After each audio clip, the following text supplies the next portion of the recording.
Coitado, ele se atrapalha. Olá, o paz, nossos pais, amigos, chegando.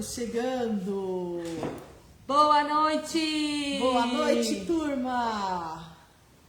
Estamos ao vivo na nossa live do dia 17 de março de 2021. Pessoal chegando, sejam todos bem-vindos. Bem-vindos, bem-vindas! Hoje nós vamos falar sobre desenvolvimento da criança no período de pandemia, hein? Um tema super atual, que nós sabemos que todo mundo, né, de alguma forma está enfrentando essa situação, ou como professor nas escolas, ou em casa, né, com os filhos, ou então com os netos, né, os avós também participativos. Né? Os irmãos mais velhos que aí também estão convivendo com os pequenos. Só um minutinho que a gente tá com eco aqui, acho que é bom tirar esse som. Vamos tirar daqui, peraí. Testando então, né? Vamos ver aqui. Boa tarde, pessoal. Vamos lá. Boa noite, né? É, já boa noite. Vamos fazer os testes aí, tá dando eco agora. Acho que agora resolveu, né? Agora sim, agora tá... Bom, saiu o eco, gente, tá dando pra nos ouvir direitinho agora?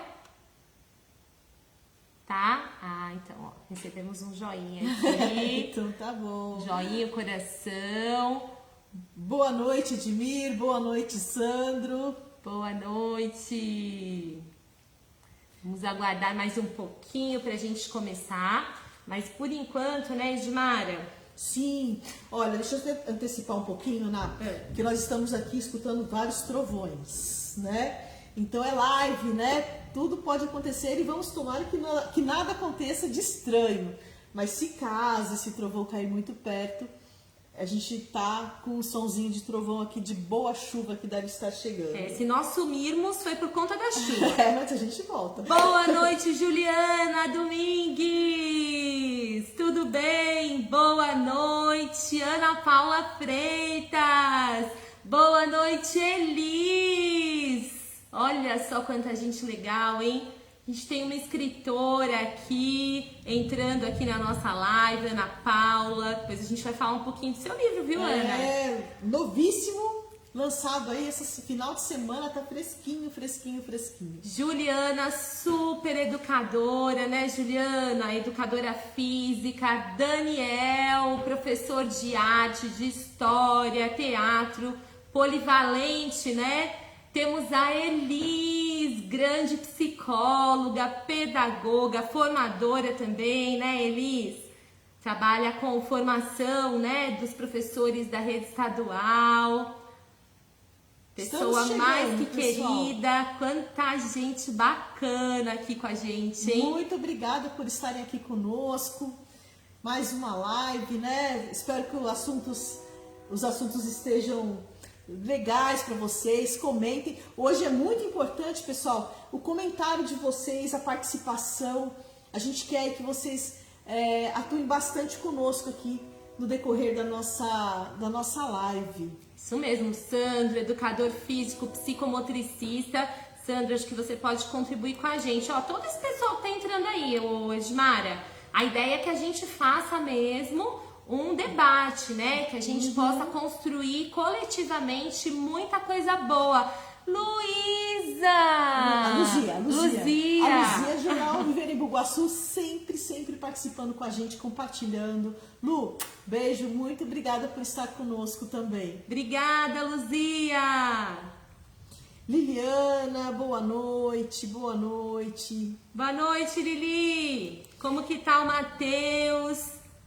Muito bom ter você com a gente, viu, Lili? Muito bom estar com todos. Pessoal, a gente tem tanta coisa hoje. Nós trouxemos muita coisa legal, trouxemos atividades práticas. Então vamos, daqui a pouco a gente já vai começar para dar tempo aí da gente... Isso mesmo. A ideia é que no início, depois a Edmara vai explicar direitinho, mas a ideia é que no início a gente converse um pouquinho sobre o desenvolvimento da criança nesse período. Então é super importante que vocês coloquem aí, né, nas mensagens, nos comentários também, né, como que vocês têm visto, as dificuldades que vocês têm enfrentado, os pontos positivos também. Então a gente vai falar um pouco sobre o desenvolvimento da criança nesse período de pandemia. Como que a pandemia tem impactado o desenvolvimento das nossas crianças. Depois a gente vai falar um pouquinho, né, Edmara, sobre Fala aí, Edmara. Vamos fazer assim, olha, já estamos aqui 8h05. Como a gente tem muita coisa mesmo pra gente conversar hoje, para quem tá chegando agora, vamos nos apresentar, né? Para que todos que comecem a acompanhar os nossos trabalhos no Facebook, Instagram, YouTube, conheça um pouquinho da gente também, né? Isso tem gente mesmo. nova, toda vez tem gente nova chegando, isso é bem legal, sejam sempre todos muito bem-vindos. E o que a gente também sabe, né, Edmara, é que a live ao vivo, algumas pessoas entram e tem sido super legal, a gente tem tido um público bem bacana, mas a gente sabe que muita gente tem assistido os nossos vídeos depois e compartilhado, né? Tudo, né? Até fora do Brasil, Portugal, Alemanha que acompanham, na França também. Então o pessoal acaba assistindo depois gravado. Então as contribuições de vocês aí, são super importantes. Bom, eu sou a Ana Carla, eu sou pedagoga, sou psicopedagoga, tenho experiência, né, na área de formação de educadores, trabalhei durante muito tempo com assessoria e ainda também trabalho, né, agora não é a minha atividade principal, mas trabalho ainda com formação. Sou psicopedagoga, atendo crianças, né, e famílias com dificuldades de aprendizagem e tenho especialização na área de neurociência. Então, algo que me encanta e que eu estudo bastante, né, e utilizo no meu trabalho é os conhecimentos sobre o desenvolvimento da criança e do adolescente, tanto na perspectiva da psicologia do desenvolvimento infantil, quanto também com base na neurociência. Bom, meu nome é Edmara Musso, a minha formação inicial é música, eu sou pianista e a partir do olhar da música eu fui estudar um pouquinho a questão da arte na saúde, me especializei em musicoterapia e também me especializei em psicopedagogia, mas a minha paixão mesmo é a parte artística, cultural e como que isso entrelaça todas as linguagens artísticas se entrelaçam com a saúde e com a educação. Então o meu olhar ele é por esse lado, né? E aqui junto com a Ana Carla a gente quer refletir sobre vários assuntos, trazer propostas, né, também, porque a gente refletir sobre problemas é fácil, mas hoje a gente quer trazer coisas práticas, atividades práticas, para que vocês possam ter aí em mãos ferramentas para poder trabalhar, né? E só falando aqui, olha, hoje aqui do nosso fundo, esse aqui é uma tela, tá, de pintura diamante do Heridian, é uma imagem do nosso artista aqui da cidade de Embu-Guaçu, não é só, ele na verdade ele está aqui, mas ele é do mundo, e aqui é uma técnica da pintura diamante com o quadro dele. Então só para ilustrar aqui hoje o nosso painel aqui atrás. Verônica, boa noite, Verônica. Verônica também é uma pessoa super especial que tem um conhecimento enorme na área de história, uma pessoa, né, parte política, uma pessoa que também faz um trabalho lindo com o filho durante esse período, né, Verônica? É legal também, assim, colocar os seus depoimentos, suas práticas exitosas, né, com o seu filho. Seja bem-vinda e obrigada, viu, por estar com a gente de novo. Aqui só para agradecer, olha quem tá aqui, Jô também, é pianista, também tá sempre com a gente. Obrigada, Jô, por estar aqui conosco de novo. E para ilustrar aqui, olha só, Heridian tá aqui conosco também. Seja muito bem-vindo, que legal, artista internacional aqui conosco. Olha, hoje eu queria colocar o seu quadro porque ele tá sensacional. Bom, vamos lá, ao nosso tema hoje é um tema que é pesado, mas que a gente vai tentar trazer aqui um olhar e um lado positivo para que a gente tenha soluções, que é o desenvolvimento da criança na pandemia. Então é um assunto bastante delicado, porque nós estamos vivendo a pandemia ainda, né? Então não é um assunto que dá pra gente se fechar nele. A gente vai ter hoje é uma reflexão, um bate-papo com vocês, as percepções que nós temos como educadoras, como artistas, como mães, como pessoas comuns, né, que está passando por esse momento. Nós temos aos nossos cuidados os nossos filhos, os nossos alunos, os nossos sobrinhos, netos, né? Os nossos, às vezes um vizinho que está passando por uma dificuldade tão grande em relação à pandemia, porque tem uma criança e um jovem e já não sabe mais como lidar com isso. Então hoje a nossa conversa, ela não se fecha agora, né? Estão sendo feitas muitas pesquisas ainda nesse sentido, muitas pesquisas importantes, sérias. Por exemplo, eu particularmente estou participando de uma da USP, do Guilherme Polanczyk, não sei se pronuncia assim corretamente, que é justamente o estudo dos jovens na pandemia. Já desde o ano passado eu venho participando e observando quais são os olhares das pesquisas que estão acontecendo, né? Isso não só na USP, mas a Universidade de São Carlos, enfim, o Brasil inteiro tem psicólogos, educadores, pedagogos, todas as profissões, médicos, né?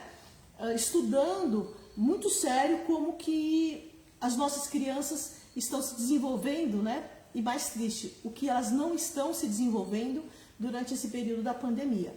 Então hoje o nosso assunto é esse. Nós vamos começar aqui falar um pouquinho, né, dos aspectos negativos e positivos, né? Vamos trazer aí o meio copo cheio, né, da nossa reflexão, né?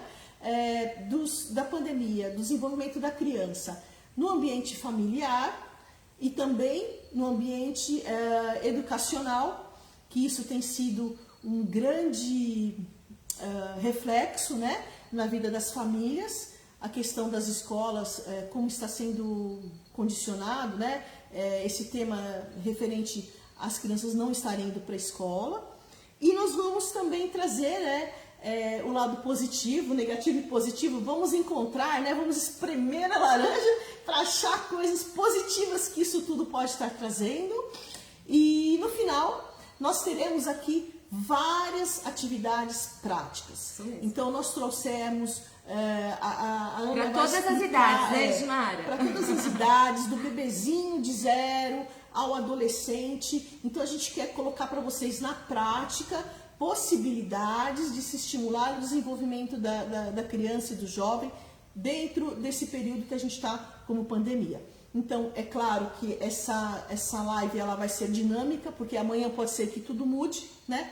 Tomara que para melhor, mas a gente já vai querer deixar para vocês aqui algumas ferramentas, algumas orientações, algumas dicas, e que vocês também participem conosco da live hoje, dando as contribuições de vocês.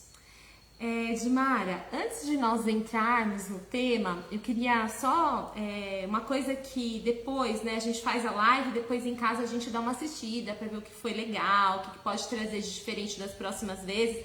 E o que eu sempre me deixa um pouco chateada é que a gente às vezes não vê todo mundo que entra. A gente só consegue ver quem coloca nos comentários, né? Não aparece o nome de quem tá entrando pra nós, né? Então, assim, quem nós não dissermos o nome, ou foi porque passou muito rápido no chat, ou porque não disse um oi. E eu vou dizer de algumas pessoas que eu já vi aqui que entraram depois, ó. Entrou aqui... A Verônica.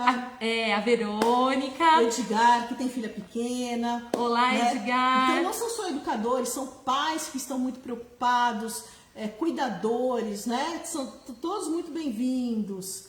A Zete, ela é coordenadora do SEI São Joaquim. Fazem um trabalho maravilhoso, um trabalho super afetivo com as crianças, com as famílias. Tem uma equipe linda. Muito obrigada, Zete. Muito obrigada por estar conosco, viu? E aí coloca suas contribuições. Obrigada. Se a gente não conseguir responder para todo mundo agora aqui, a gente vai vai dando uma paradinha, tá, um pouquinho no assunto para conseguir atender todo mundo. Edmari, tem um vovô aí muito especial também, viu? Que é o vovô Orley, o vovô Muito do Cadu. bem. Os avós também, é uma sobrecarga muito... muito grande, né, que os avós tiveram já tinham, muitos avós já cuidam dos netos, né, mas agora ficou num momento mais delicado mesmo, né, quase que integral e às vezes sem saber muito o que fazer, né. E então vamos lá. Vamos lá, deixa eu só falar mais um nomezinho aqui, que é a Mércia. A Mércia, a gente tem uma história, a Mércia também é uma super educadora, trabalha na Prefeitura de São Paulo. E eu comecei junto com a Mércia.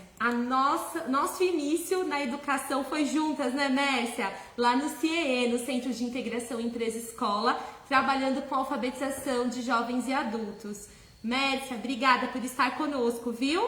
Traz as suas contribuições que eu tenho certeza que vai nos auxiliar muito.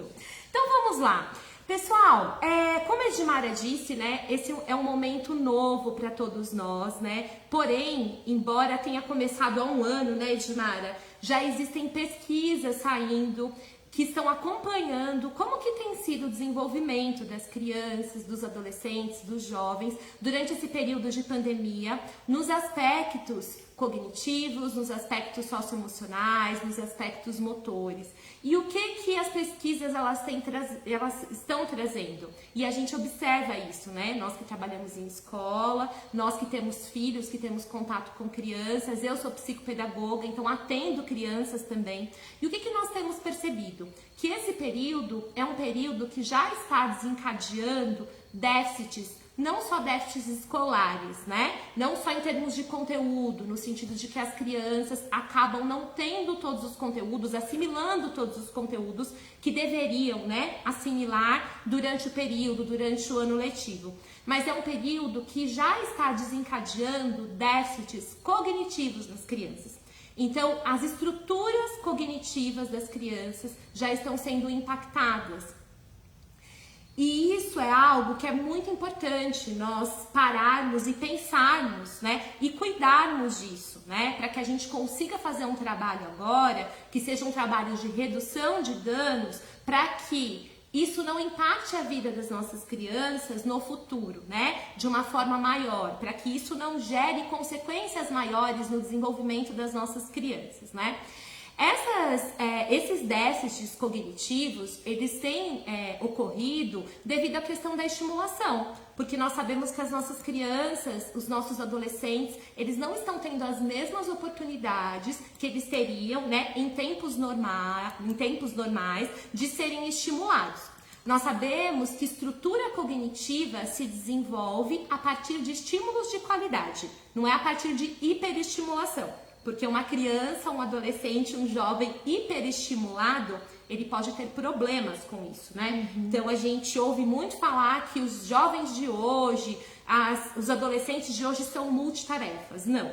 A neurociência ela já mostra para nós que o nosso cérebro não foi estruturado, né, para que a gente faça diversas coisas ao mesmo tempo. Então, quando a gente fala de atenção, né, então a gente tem vários tipos de atenção, que depois a gente vai falar de funções executivas e quando a gente for usar os jogos, a gente vai falar um pouco sobre isso.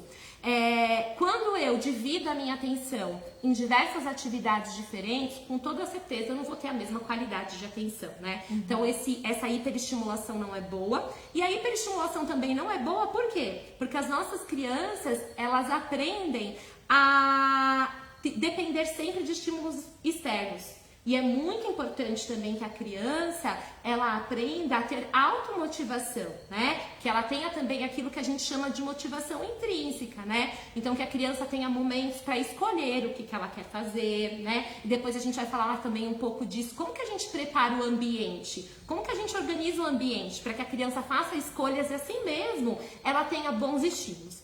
Então, é muito importante que nesse período de pandemia, a gente pense dentro das condições que nós temos, né? Que as crianças, elas não podem ir à escola, né? Então, em São Paulo, nós sabemos que as crianças estavam indo à escola num modelo híbrido. Alguns dias elas faziam aulas online, outros dias elas faziam aulas na própria escola. Porém, né, nos últimos 15 dias, até esses 35% que eram aulas que as crianças faziam presenciais, eles também, né, foram restritos, né, então não podem mais, essas são só as aulas online. E o que é possível a gente fazer com os nossos filhos, com os nossos netos, né, com os nossos sobrinhos, dentro de casa, para que eles possam receber esses estímulos que são importantes, né? E para que essas janelas de aprendizagem, porque a gente sabe que existem janelas de aprendizagem, né, para cada uma das idades, para que essa criança receba estímulos de qualidade, para que ela possa ter o desenvolvimento esperado no ambiente da família e no ambiente também, né, da escola. Então a gente vai falar um pouco sobre isso e trazer também algumas dicas. Quando a gente fala dessa questão de que a pandemia está trazendo prejuízos para as crianças em relação à questão do desenvolvimento cognitivo, por que isso tem ocorrido? Porque nós sabemos que a criança, ela aprende por meio das interações, né? Essas interações, elas estão sendo restritas. E nós sabemos também que a criança, ela aprende de forma ativa, né? Então a neurociência, ela traz cada vez mais que o nosso cérebro é um cérebro plástico, e que à medida que nós vamos recebendo estímulos de qualidade, de forma ativa, nós vamos criando redes neurais, né? E essas redes neurais, elas acontecem em todas as dimensões. Então a gente pode falar desde aprendizagens cognitivas, motoras, socioemocionais, né? Então é muito importante que esses estímulos aconteçam, que essa criança tenha oportunidade de se desenvolver de forma ativa. E quando a gente fala das crianças, principalmente as crianças menores... Bichinhos, eu vou encostar que tá cheio de bichinhos. Como que a criança, ela aprende? Nós sabemos que uma das maneiras, né, que a criança aprende, principalmente a criança menor, a criança pequena, é pelo brincar. Então, que oportunidades, né, de brincar de qualidade nós estamos trazendo para as nossas crianças? Então eu vou falar um pouquinho aqui para vocês, quem é professor, quem é educador. A Lili entrou aqui, bem-vinda Lili, obrigada por estar aqui com a gente. A Lili é uma grande referência também para mim, Eliana, né? É uma pessoa super especial para mim, para minha família, uma grande educadora também, tem um conhecimento enorme na área de neurociência, e eu comecei a pesquisar também, buscar a neurociência por conta até do incentivo da Lili, por conta das nossas conversas. Obrigada por estar aqui com a gente, Eliana. Então, vamos lá. Eu vou falar um pouquinho aqui sobre como que a criança se desenvolve em cada uma das idades. A gente tem aqui educadores que já têm um pouco mais de conhecimento em relação a isso, e aí eu vou pedir para vocês até contribuírem, colocarem aqui sugestões, depoimentos aqui no chat. Mas nós temos pais, né? Os pais que, lógico, que têm um super conhecimento, porque convivem com os filhos. Eu sei que tem muitos pais que também procuram, leem sobre os assuntos, né? Mas que eu acho que essa explicação prévia, ela vai ser importante e depois vai nos ajudar também quando a gente for apresentar os jogos, as atividades práticas. Então, quando a gente fala da criança pequena, o bebê, né, de 0 a 2 anos, como que esse bebê, como que essa criança pequena, ela aprende? Ela aprende, nós chamamos, né, os bebês, a gente chama que é o estágio sensório-motor. Os bebês, eles aprendem por meio das sensações, por meio das experiências que eles fazem, né, no contato, né, com o meio, com o próprio corpo, né, pelo conhecimento do próprio corpo e com o meio, né, a partir dos sentidos, a partir da audição, a partir da visão, a partir do tato, a partir do paladar, muito paladar, né, porque as crianças colocam tudo muito na boca, né, que isso tem a ver também com a fase oral, quando a gente fala de Freud. Então, eles aprendem pelos sentidos. Então, o que é muito importante a gente proporcionar, e depois a gente vai falar mais também no final, para os bebês? Que os bebês tenham oportunidades de ter contatos com materiais, com objetos, com texturas diferentes, com cores diferentes, com formatos diferentes, que o ambiente seja organizado com segurança, para que essa criança possa praticar o livre brincar, né? Existe uma abordagem que eu gosto muito, que chama abordagem Pickler, né? E que eles falam sobre essa importância, né? De que a gente organize o ambiente para que essa criança ela possa ter autonomia para explorar esse ambiente, para brincar nesse ambiente e ao mesmo tempo desenvolver, né, as suas habilidades. Quando a gente fala da criança, a partir dos 3 anos, né, até os 6 anos, nós chamamos, né, e falamos sobre o estágio pré-operatório. O que é esse estágio pré-operatório? Esse estágio ele é um estágio muito importante, porque é durante esse período que a criança começa a desenvolver a capacidade de simbolizar, né? Então, a gente ouve muito falar do faz de conta, do jogo simbólico, né? Porque durante esse período a criança começa a desenvolver a habilidade de construir imagens mentais. E onde que a gente percebe isso? A gente percebe isso na linguagem. É um momento que coincide, né, por volta dos 2 anos, que a criança começa a desenvolver a linguagem verbal. É um momento que coincide também quando a gente começa a perceber no desenho. O desenho da criança começa a representar alguma coisa. E qual é a brincadeira, a forma, né, que as crianças, a partir de 3, 4, 5 anos, do que eles mais brincam? De faz de conta, né? Eles iniciam pelo jogo de imitação, então eles começam, né, a praticar o jogo de imitação e depois eles passam a representar, né, por meio da brincadeira. Então, durante essa faixa etária, o que é muito legal a gente proporcionar para as crianças? Proporcionar para as crianças tecidos, proporcionar para as crianças texturas, né? Objetos, né? Que ela possa construir cantinhos para que ela possa brincar de faz de conta, né? Tem as fantasias, que é bem legal, mas mais legal que as fantasias ainda... É criar, né? Exatamente, né? Tecidos, chapéus, coisas que a criança possa, a partir disso, trabalhar essa questão do simbólico. E às vezes a gente acha que essa coisa de brincar de faz de conta não é tão importante, é muito importante, porque a partir disso que a criança vai conhecer sobre as relações sociais, que ela vai conhecer sobre o meio, que ela vai aprender formas melhores de se relacionar e vai desenvolver também o simbólico, né?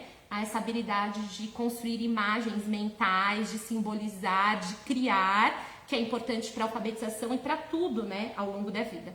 E depois a gente começa a falar das crianças um pouco maiores, né, a partir dos 6, 7 anos até os 10, 11 anos, que a gente chama do estágio operatório concreto, que as crianças elas já começam a desenvolver uma habilidade maior para brincar de jogos de regra. Por quê? Porque elas começam a sair, né, daquilo que a gente chama do egocentrismo, né? A criança pequena ela tem dificuldade de dividir. Por quê? Porque o pensamento da criança é estruturado assim. A criança ainda não tem aquela habilidade de analisar... Pares, né?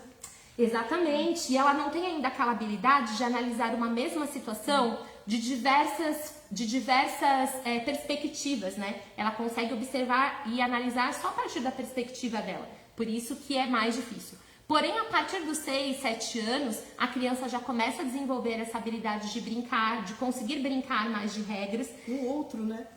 Com o outro, que junto. Começa o problema Sim. maior, né?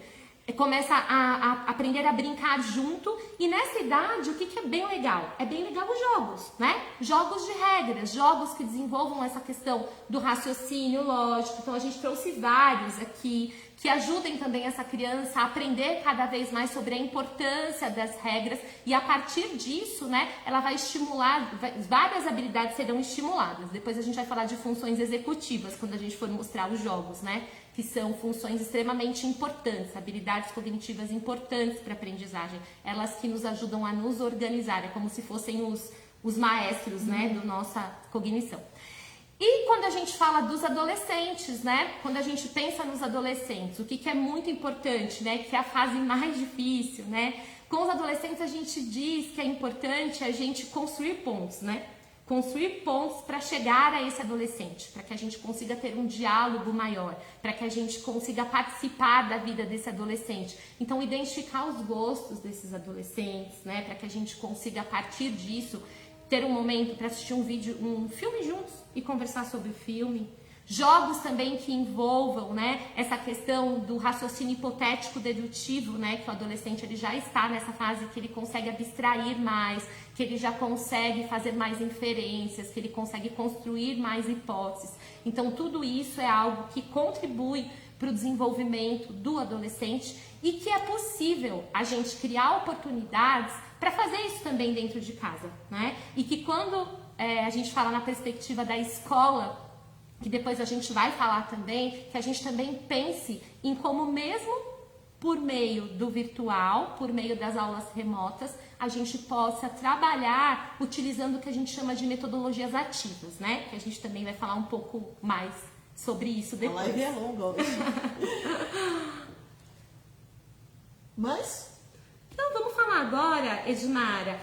a gente também pode falar um pouquinho sobre... Tem dois conceitos que são importantes a gente também conversar quando a gente fala de desenvolvimento infantil, né? Então eu falei de um, que é a questão da neuroplasticidade, que o nosso cérebro é plástico e à medida que a gente vai construindo, né, que a gente vai estimulando, por isso que a gente fala de aprendizagem ativa, ele vai construindo, vai consolidando rotas neurais, né, e essas aprendizagens, elas vão se tornando memórias de longo prazo, né, que é aquilo que a gente não esquece mais.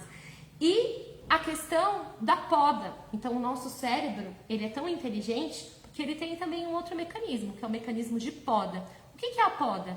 Tudo aquilo que a gente não usa, tudo aquilo que a gente não estimula, o nosso cérebro ele entende que não é importante. E aí ele vai indo, né, com uma memória lá remota, e quando a gente precisa utilizar de novo aquela aprendizagem, aquela habilidade, algo que talvez a gente já fizesse muito bem, mas que a gente deixa de praticar, para a gente recuperar isso, o nosso cérebro tem que fazer um esforço bem maior. Então, por isso que é muito importante a gente pensar nessa questão da estimulação de qualidade das nossas crianças durante esse período de pandemia.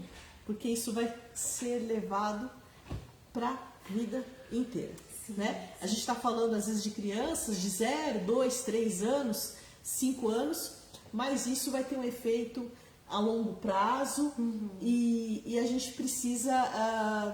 entender um pouquinho mais. Ana, super obrigada, porque o primeiro momento, né, foi contextualizar essa questão mesmo do desenvolvimento, né?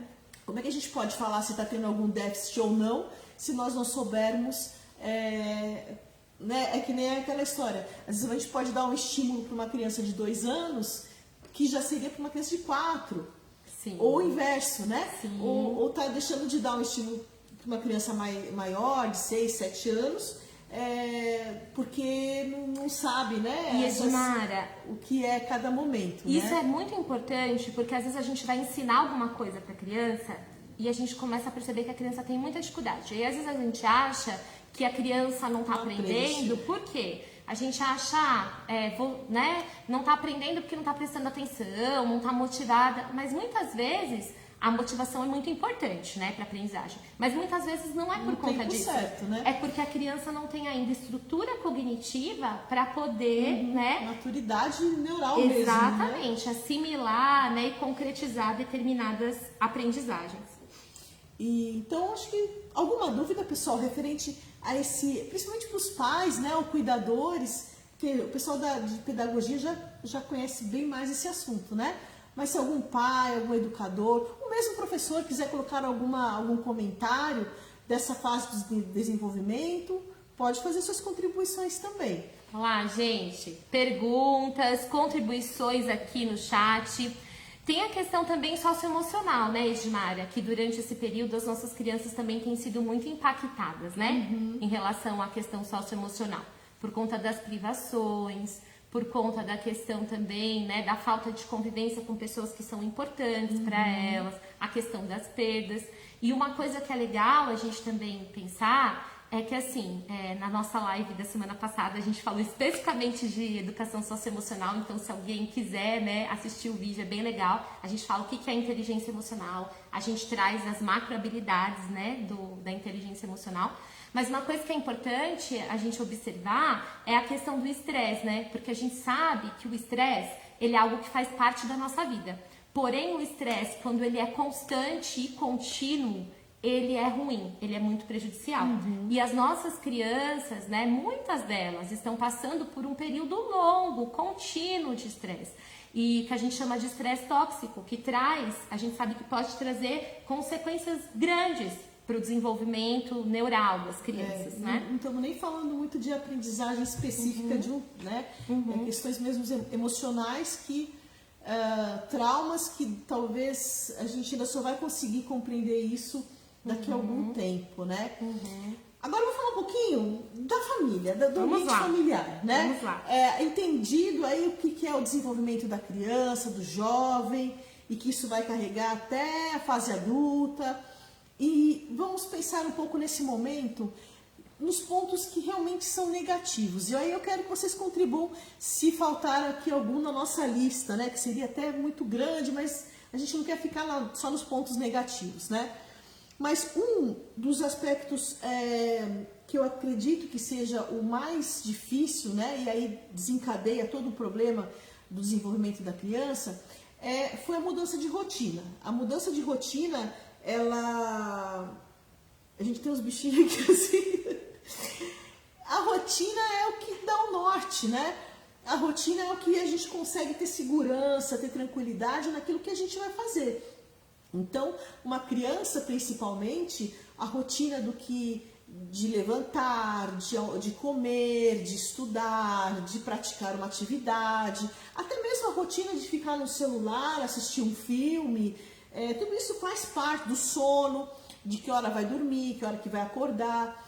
E na pandemia, o grande quebra total foi da rotina, e não só da criança, né? A mudança de rotina foi da família inteira, da estrutura inteira, né? Então, pais que tinham a rotina de sair para trabalhar, tiveram que ficar em casa, a rotina de uma pessoa que cuidava da casa, num determinado momento, quadruplicou a quantidade de pessoas dentro de casa. Então, essa quebra de rotina, e a gente vai falar um pouquinho depois, a questão do estímulo e relacionado com a rotina. O quão é importante a rotina para se conseguir fazer um estímulo, né? Porque imagina como se você chegasse às vezes num local todo bagunçado, que você não consegue achar nada, não consegue encontrar nada, porque falta as coisinhas nos seus lugares, as coisas nos seus determinados tempos, né? E isso foi o grande problema que a gente entende que foi o primeiro impacto na família, foi a mudança de rotina, e junto com essa mudança de rotina, uma bolha, né? Que eu saio da minha rotina e ao mesmo tempo eu perco contato com os meus colegas, com os meus pares, seja em escola, seja em clube, seja em condomínio, seja no parquinho, seja até na casa de um parente que se costumava passear e passar no final de semana, umas férias que poderia passar na casa dos avós. Então, uma quebra de rotina que ao mesmo tempo você excluiu da sua vida pessoas próximas, pessoas amadas, pessoas com quem as crianças se relacionavam e com crianças que elas aprendiam também, né? Vai no parquinho, por exemplo, deixa 5 crianças brincando nos brinquedos. Eles se aprendem, eles se ensinam, né? As crianças, é muito importante o aprendizado entre os seus pares, em qualquer espaço. Às vezes uma criança faz uma aula de balé, então ela convive com o grupo. Os espaços escolares, onde ela tinha ali as suas tribos, né? As suas referências, os seus amigos, os seus confidentes. Então a gente acaba excluindo tudo, e também a própria família. Às vezes a pandemia fechou em um determinado momento uma sensação de que eu posso contaminar o meu avô e meu avô pode morrer. Se meu pai está trabalhando, ele pode voltar para casa, mas não pode me abraçar. Então, a sensação, a quebra de rotina, o afastamento da família, dos amigos, né, dos amigos próximos, e essa ansiedade da criança, né, não só dela, mas a absorção de enxergar esse estresse, essa ansiedade, esse medo também nos seus responsáveis. A criança, ela vê, e isso não é só da criança, todo mundo passou por um momento, está passando, né, ainda por um momento de incerteza, um momento de medo. Muitas crianças perderam parentes, perderam até pais, né, avós, tios, por causa do vírus, da Covid, ou até mesmo por outras doenças, né?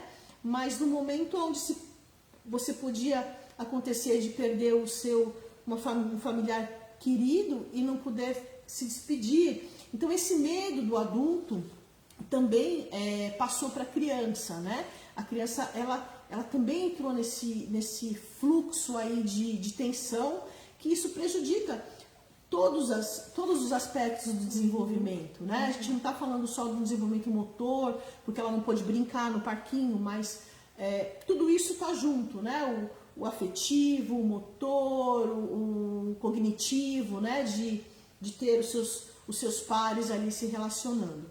Então, e a dificuldade que se criou até de comunicação dentro dos lares, porque é muito difícil, às vezes, o adulto conseguir expressar também o seu sentimento para a criança e proteger essa criança dessas sensações, né? Então, esse processo de comunicação, os pais perdendo paciência entre eles, né? Às vezes as crianças assistindo uma dificuldade de comunicação dos próprios pais, a dificuldade dos pais de conversarem com os filhos e traduzir esses sentimentos todos de uma forma mais leve, né? Então isso está sendo um momento ainda muito difícil e é por isso que a gente quer achar aqui alguns pontos positivos e trazer algumas ideias, né? Algumas dicas, sugestões para que tudo isso seja mais leve e seja mais suave e a gente consiga pelo menos ter uma manutenção do desenvolvimento da criança, do bebê, da criança e do jovem passar por tudo isso. Porque a gente sabe que o preço ainda vai ser alto, né? A gente ainda vai ter ainda uma incerteza de que quando que isso vai acabar, mas que a gente consegue, de uma certa forma, sobreviver a isso de uma forma mais leve e com esse olhar, né, para a criança do futuro aí que ela vai ter pela frente ainda, que vai ter que encontrar novas soluções. Alguns comentários aqui, Ana? Edmara, a Juliana fez uma pergunta super importante aí. Antes da gente entrar na pergunta da Juliana, só uma contribuição, né? A questão que você trouxe, socioemocional, né? Dentro do ambiente familiar. E esse período que é um período novo para todo mundo, né? Que as famílias não têm repertório, nós não temos repertório para lidar com essa situação. A gente está aprendendo, né? A gente está aprendendo a lidar.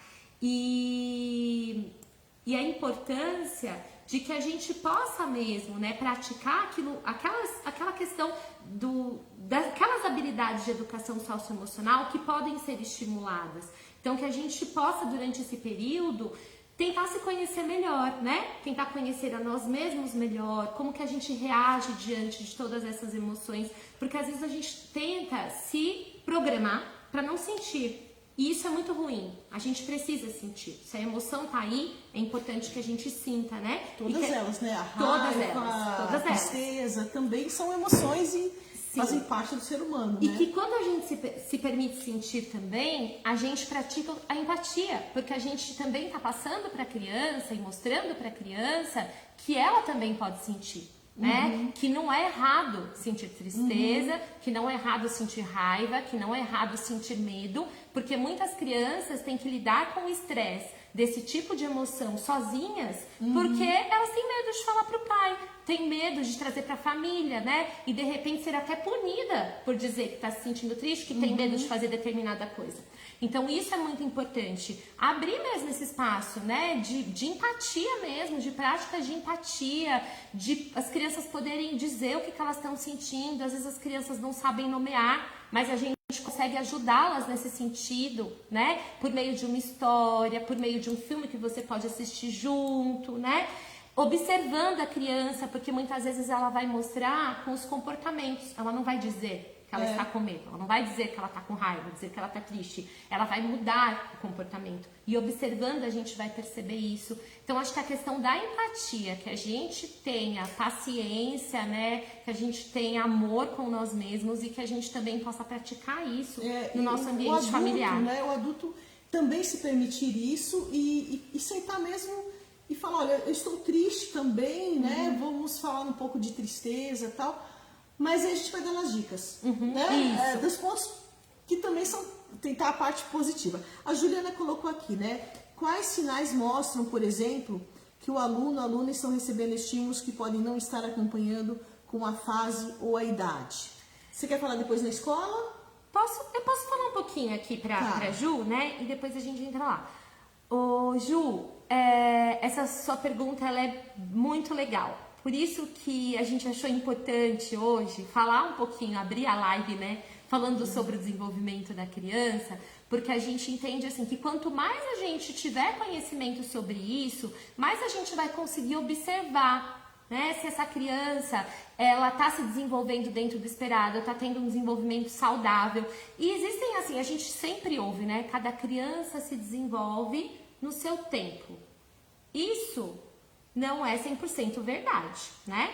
Porque, lógico, a gente sabe que crianças têm ritmos, estilos, tempos de aprendizagem diferentes, a gente precisa respeitar isso, a gente precisa conhecer as crianças para poder respeitar, né, a individualidade de cada criança, o estilo de aprendizagem de cada criança. Porém, é importante que a gente saiba, né, quais são os marcos de desenvolvimento esperados para aquela idade, para que a gente consiga identificar o que está, né, ocorrendo bem, desenvolvendo dentro do esperado e o que é importante que talvez a gente observe para pensar em como que a gente vai apoiar melhor essa criança, né? Então, quando você pergunta, depende, é importante também a gente pensar em que área, né? Então, se a gente fala em relação ao desenvolvimento cognitivo, e a gente pensa numa criança de 4 anos, né? E aí a gente começa a observar o brincar da criança, de uma criança de 4 anos. E aí a gente percebe que a criança, no brincar, né? Ela ainda não pratica o simbólico. Então ela pega, sei lá, Pega esse dado aí bacana. Dado, eu queria um carrinho, um helicóptero. Vai, um exemplo, ela tá brincando e ela pega um helicóptero, né? Ou ela pode nem pegar o helicóptero, ela pode pegar essa peneira aqui. E aí ela começa a brincar, né? Do que ela vai pilotar o helicóptero e que o helicóptero ele vai voar, né? O que ela tá fazendo? Ela tá simbolizando, né? Muito legal. É esperado isso para a idade de uma criança de 4 anos, né? Nessa fase é esperado que ela pratique o jogo simbólico, que ela já tenha essa capacidade de simbolizar. Porém, se eu pego uma criança de 4 anos, 5 anos, que ela pega, de repente, um carrinho e ao invés dela brincar com o carrinho, né?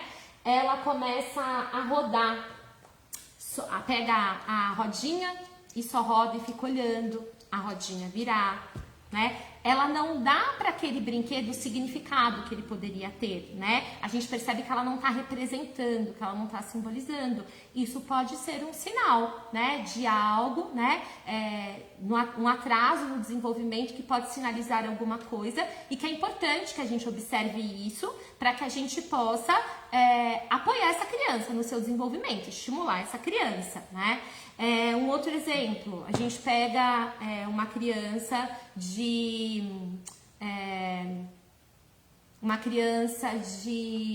Ixi. Pessoal, Vocês estão estão vendo a gente? Beto. Uma criança de 9 anos, né? E aí você pega e você dá pra criança... Vocês estão me ouvindo, gente? Deu um pau aqui no... Estão me ouvindo a gente? Que eu tô com medo de ter caído aqui. Vocês estão vendo a gente? Uma criança de 8 ou 9 anos, né? E aí você vai fazer uma atividade com a criança, você pega 2 copos. E aí você pega um copo, pega 2 copos com a mesma quantidade de água. E aí você pega um desses copos que tem a mesma quantidade, você mostra pra ela, olha só, tem a mesma quantidade de água? Tem exatamente a mesma quantidade de água, tá bom. Aí você pega um dos copos e você coloca num outro um dos copos e coloca a água, o líquido que tem lá dentro, num outro copo maior. E aí você mostra pra criança e pergunta pra criança, continua tendo a mesma quantidade de líquido, de água nos 2 copos? Se a criança, ela disser continua, isso significa que a criança já desenvolveu uma habilidade que é muito importante para essa faixa etária, né? Que é a capacidade que ela tem de perceber, né? Gente, vocês estão ouvindo a gente?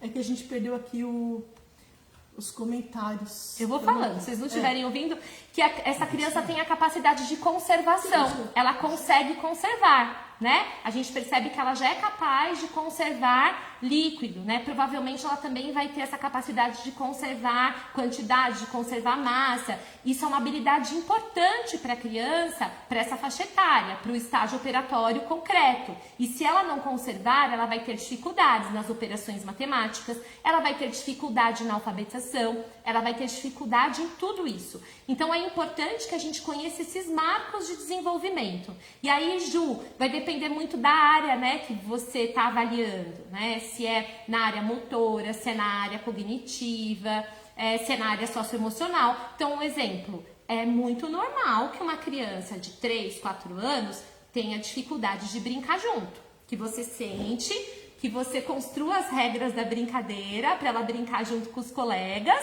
E aí, quando você vai ver, tá cada um brincando do seu jeito. Isso é muito comum, por conta, né, da estrutura cognitiva da criança de 4 anos. Porém, não é normal, né? Não é esperado, não é que não é normal, não é esperado que uma criança de 9 anos ainda tenha essa mesma dificuldade, que uma criança de 10 anos ainda tenha essa mesma dificuldade, né? Então, conhecer esses marcos é importante para quê? Para que a gente possa dar suporte, para que a gente possa ajudar essa criança, para que a gente possa estimular e dependendo, se a gente perceber, né, que o comportamento da criança é muito distante dos comportamentos das crianças da mesma idade, é importante procurar um psicopedagogo, né, um neuropsicopedagogo, para que seja feita uma avaliação. Né, Ana, a gente já está voltando aqui, tá, pessoal? Já estamos chegando aqui na nossa tela aqui para ver os comentários. Eu acho que na escola, né, a questão dela da escola... Beto, empresta o celular. Gente, tá. Eu acho que da escola, Ana, talvez a pergunta dela até entender aqui, será que a escola está dando talvez muito conteúdo também que as crianças não estão conseguindo acompanhar? Talvez acho que essa pergunta dela também fosse nesse sentido. Sim. Pessoal, a gente já volta já aqui para ver os comentários. Essa pergunta que a Edmara trouxe, é importante mesmo nós conversarmos, porque agora a gente vai entrar mesmo na questão da pandemia na escola, né? E não falamos dos aspectos positivos. Daqui a pouco a gente entra no positivo, porque tem uns comentários bem bacanas aqui, né?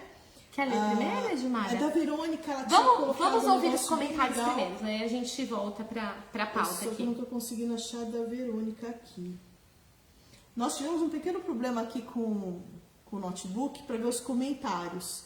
Verônica, você pode repetir para a gente a sua pergunta, a sua colocação da cozinha, tudo estava lendo, estava ótimo. Se nós não lermos os comentários de vocês ou perguntas, coloquem de novo, porque como caiu a nossa conexão aqui, a gente perdeu bastante coisa. Então, se vocês puderem pôr de novo, vai nos ajudar. A Daiane colocou o seguinte, tá?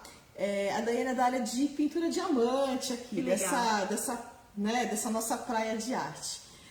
Devo admitir que essa situação atual que estamos vivendo me fez crescer como mãe. Deixei de trabalhar fora, como fiz a vida toda, para estar em casa com minha filha de 9 anos e vou dizer que estamos interagindo de forma muito diferente e muito mais rica do que antes disso tudo acontecer. Deixa eu ver aqui, não consigo ver mesmo a da Verônica, que também era nesse sentido. Acho que a gente pode colocar um aspecto positivo da família agora. Vamos, né? Porque a parte de casa, gente, a gente tem que achar o lado legal dessa história, né? Dessa parte da gente conseguir ficar com os nossos pequenos, né? Nossos jovens também dentro de casa.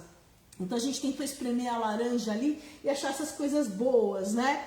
E acho que uma dessas questões que nem a Daiane trouxe pra gente é o fato da gente conseguir estar perto dos nossos pequenos, que muitas vezes a dinâmica da nossa vida não permite, né?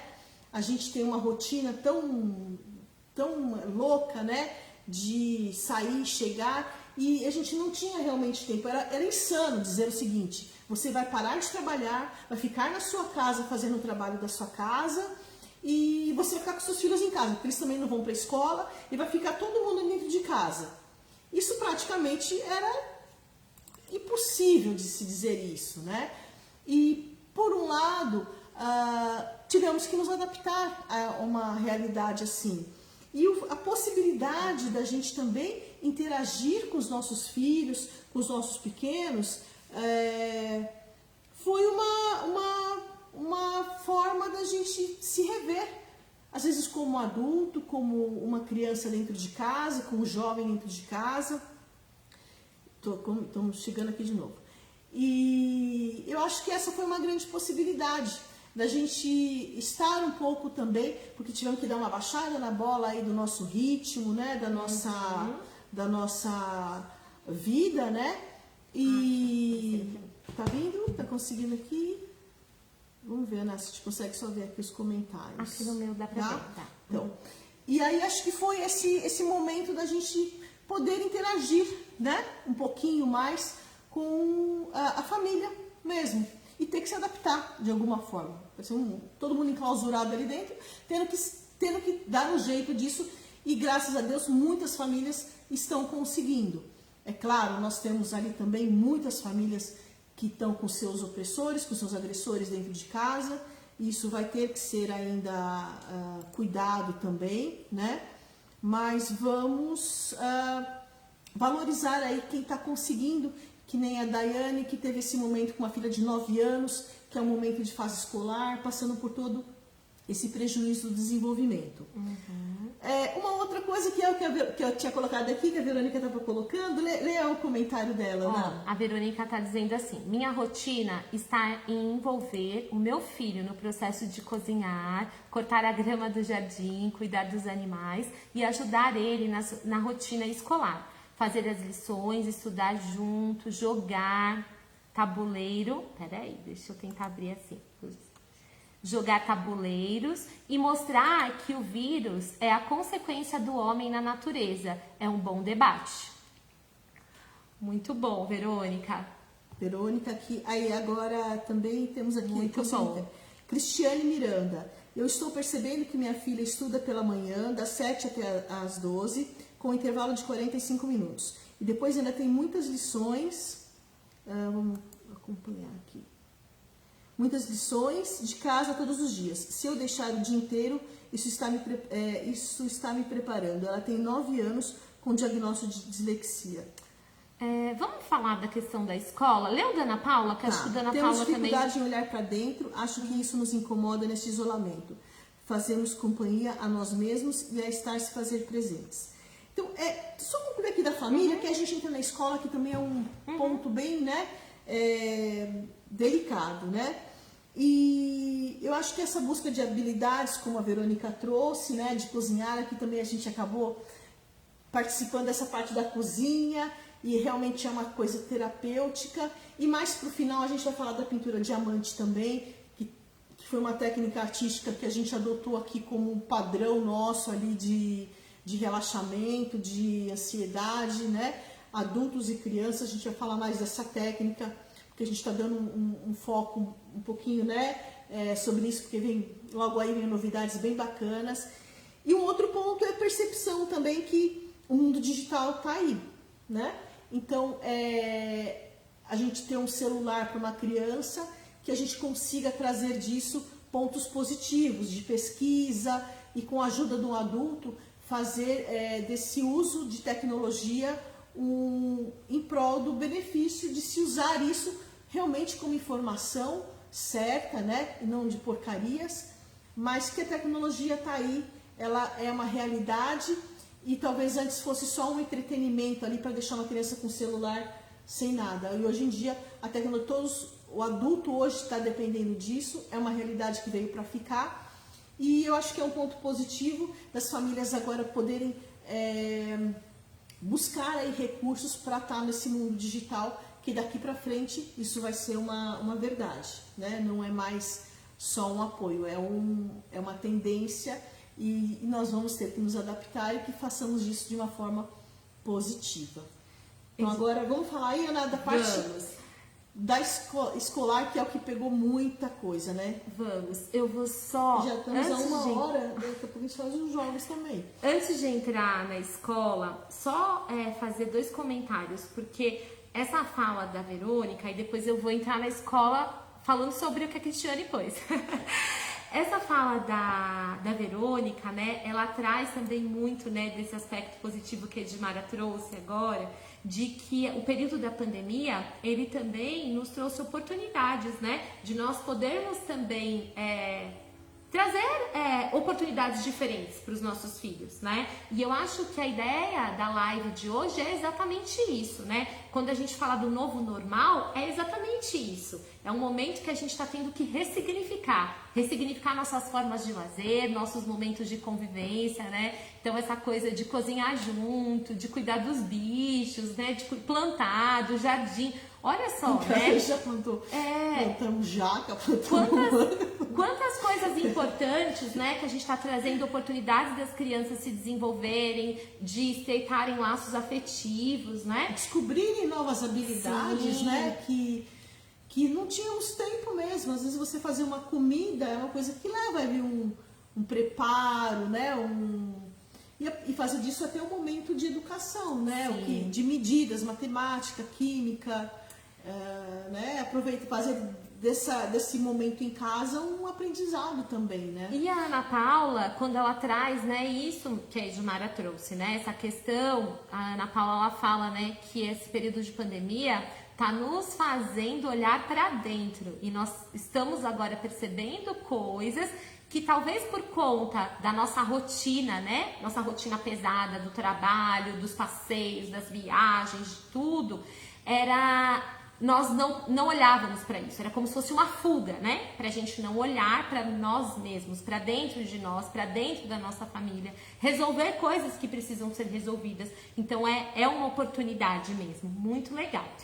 Então, vamos falar sobre a escola. A Cristiane, ela tá falando dessa questão, né, da pandemia, do período de pandemia, de que as crianças estão sendo muitas vezes bombardeadas com os excessos, né? Excessos de tempo de aulas online e excesso também de atividades fora da aula.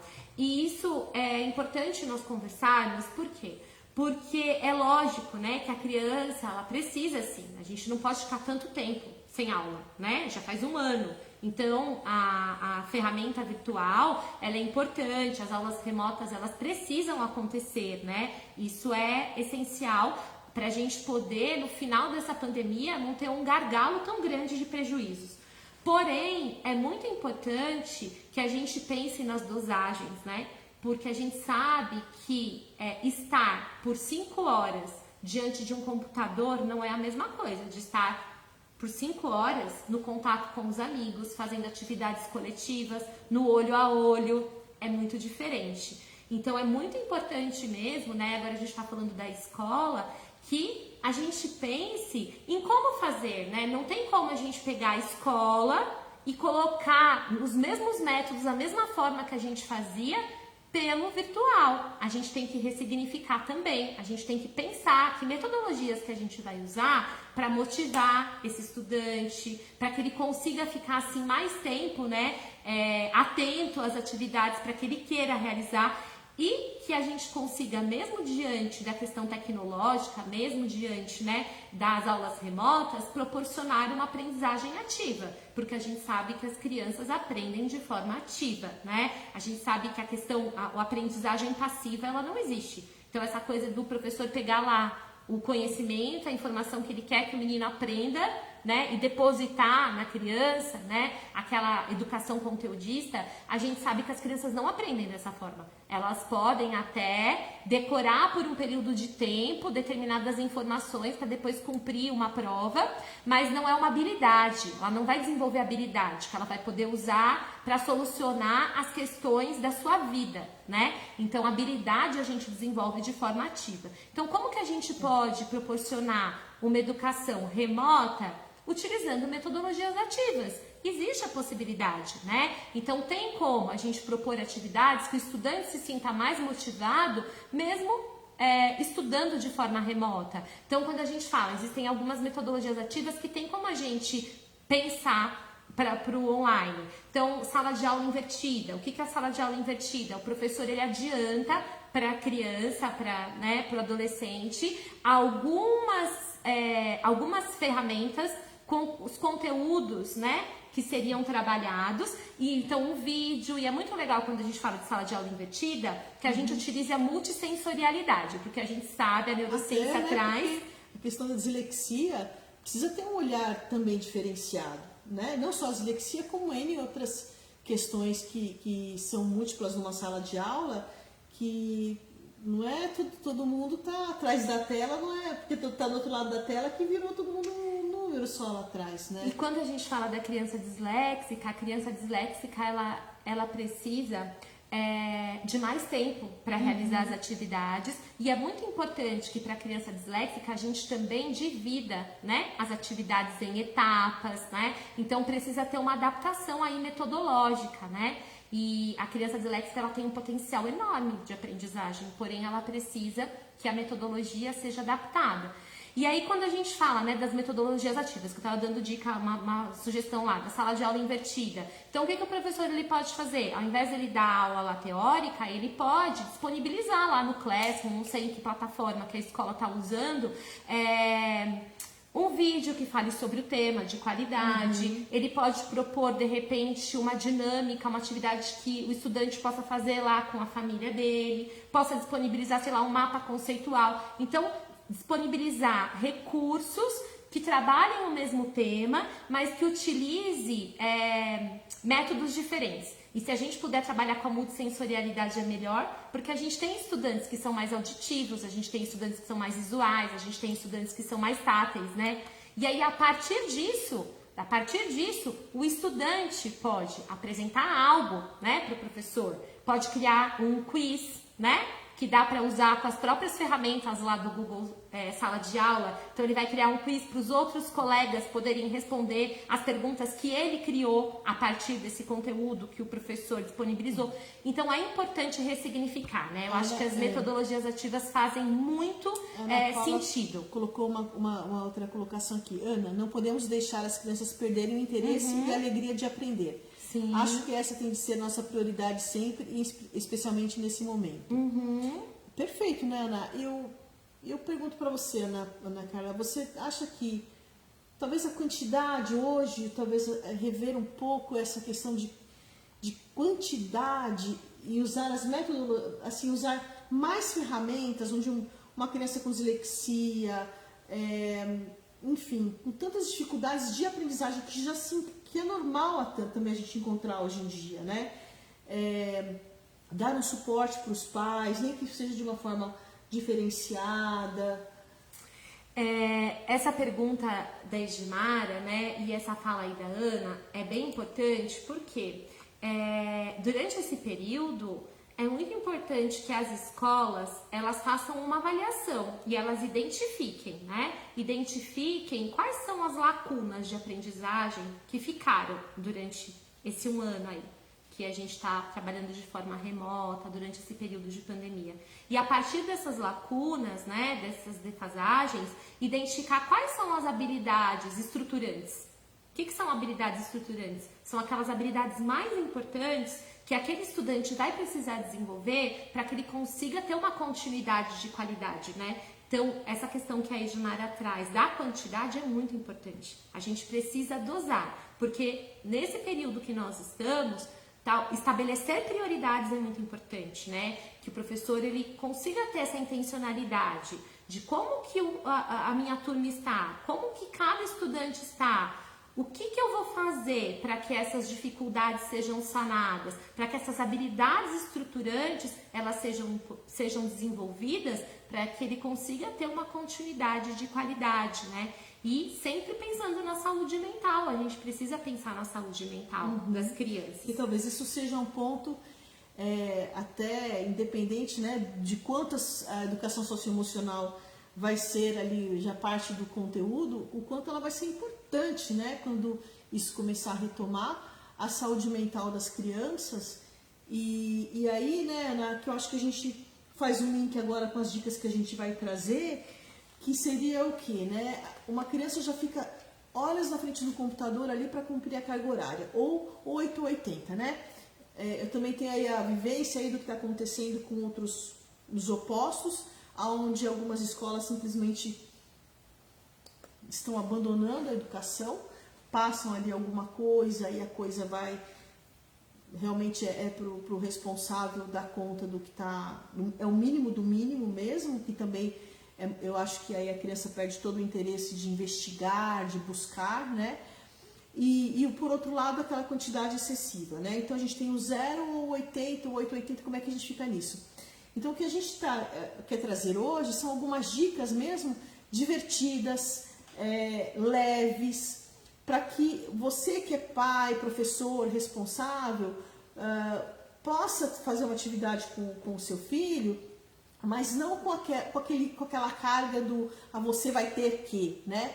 Não, a gente quer trazer coisas que vocês possam fazer com as crianças e dali conseguir manter esse desenvolvimento mesmo de casa, como um suporte para esse aprendizado da escola que ou é mínimo ou é demais, né? Tentar achar um equilíbrio ali. Então, os jogos que você vai conseguir, uma criança está com uma dificuldade de raciocínio, porque ela não está conseguindo acompanhar essas aulas, ela não está entendendo nada do que está rolando lá, mas você pode em casa ter uma diversão com ela que você consegue ali estimular, né? Que essa é a nossa proposta hoje, é trazer atividades que você consiga desenvolver o aprendizado, né? Na verdade, o desenvolvimento da criança ali, do jovem, não só pedagógico, né, Ana, mas afetivo, motor, enfim, de uma série de buscas, né, que a gente está tendo que encontrar. Sim. Edmara, a gente vamos entrar agora nos jogos, né?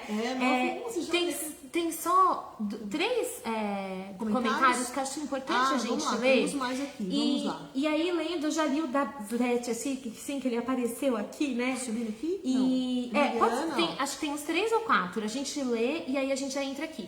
Mas eu só quero pegar o gancho, porque como eu estava falando da escola, eu quero falar sobre uma questão que foi extremamente importante também durante esse período de pandemia, né? O quanto os professores foram corajosos, né?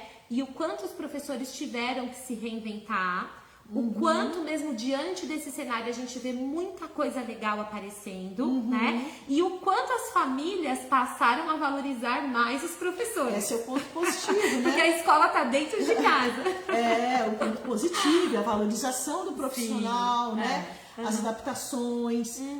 Eu acho que o ponto positivo para a escola, né, é como aquela questão da parte do mundo hoje virtual. As escolas conseguiram, né, precisaram perceber que isso é uma ferramenta também.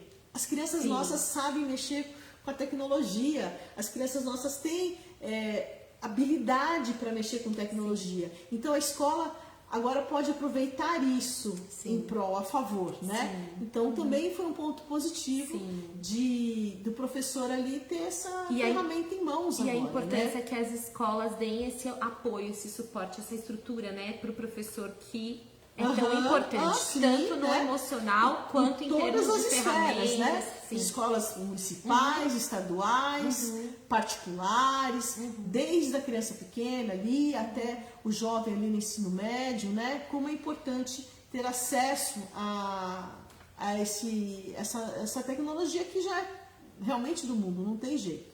Ó, a Elisângela também trouxe. A Elisângela disse, né? Ana Paula, reforço o que já postei para a Verônica. Fantástico esse cuidado de vocês, respeitar os espaços, tempos da criança e acompanhar.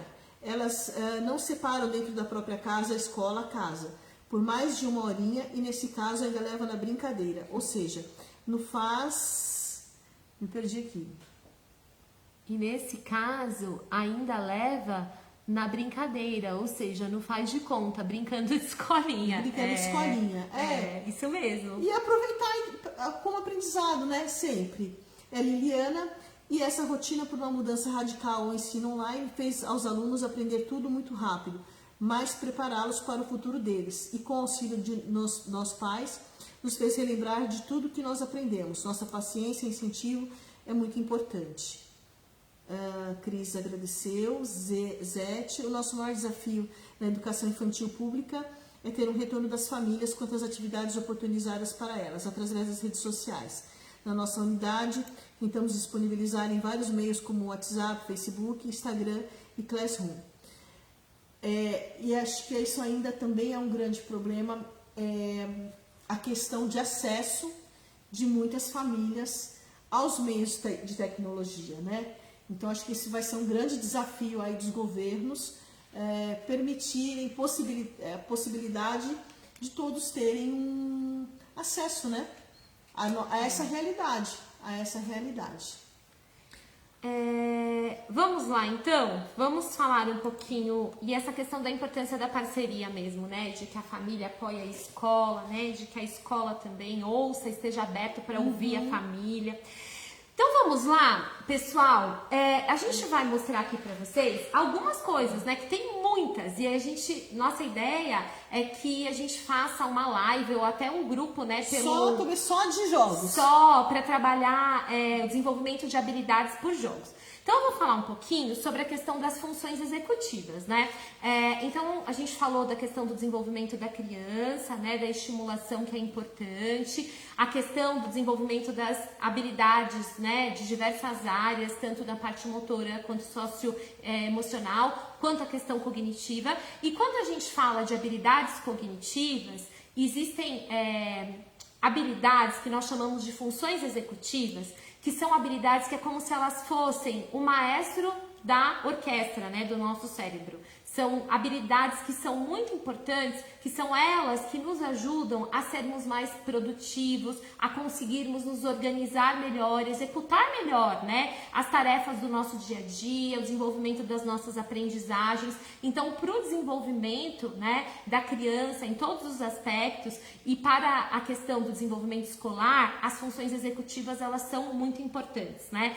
E existem pesquisas que mostram que pessoas que têm um índice maior, né, funções executivas mais desenvolvidas, são pessoas que têm mais sucesso na vida. São pessoas que são melhores sucedidas tanto nos aspectos socioemocionais quanto nos aspectos profissionais, e a gente vai falar também um pouco disso. São mais realizadas, né? São pessoas que conseguem fazer projetos, planejar projetos, organizar projetos e tocar esses projetos e concluí-los. Então a gente vai falar um pouco delas, tá? Então eu vou falar das funções executivas e vou mostrando os jogos. Tá, acho que até pra gente preparar, né, essa questão que a gente falou lá no comecinho da rotina. Nós vamos trazer aqui vários jogos agora. Passa rápido, né, Ana, pra gente poder só mostrar mesmo. Não vamos fazer uma live só pra a gente mostrar cada um com mais profundidade. Sim. Mas a primeira dica, né, pra você que é cuidadora ali, que tá em casa, é a questão da rotina que a gente falou lá no comecinho.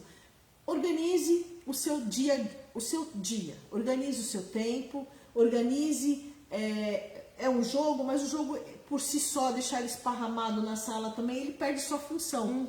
Então, a questão da rotina não é o que você vai fazer, mas é a qualidade com que você faz. Às vezes pode ser um jogo muito... a peneira, né? Vamos brincar com a peneira, mas a peneira é um objeto simples, mas a qualidade com que você vai brincar com aquilo, o que você vai fazer. Então, organize a rotina. E isso não é só para criança, é para o adulto também. Para você que está em casa nesse momento de pandemia, organize o seu dia. Organize desde a hora que você acorda, o que você vai fazer. Por quê? Isso te dá uma segurança, isso te dá uma tranquilidade. O que você espera que a criança faça, você consegue observá-la melhor. Então, se você vai fazer um jogo com ela, você vai conseguir observar o preparo daquilo, o que você vai fazer, o resultado que você quer daquilo depois.